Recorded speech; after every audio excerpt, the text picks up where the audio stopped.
Ortlar soğan marinavat etmek diye, Türkler soğan turşusu diye. Biz olsa soğan işte açar diye. Ekline harlanyanına ören, lezzet koşak bir soğan işte açarı nädip taýynanya başlaýar. Soğanlar şuna megdeş halkyar edip ya da şuna megdeş yarmay şeklinde kesip bilersiňiz. Görünüş has gowy diýip gyzyl soğan saýladym. Siz isteseňiz ak ya da sary soğan saýlap bilersiňiz. Gerekli zatlar: iri kara burç, şeker, duz ve boş banka.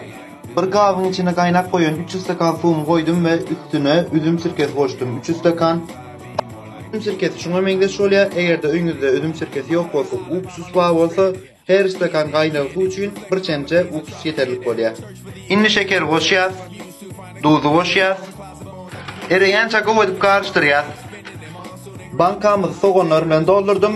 Aralaryny gara urç goýan. Bankany taýýarlap goýan suw bilen doldurdum. 24 saat soň taýýar.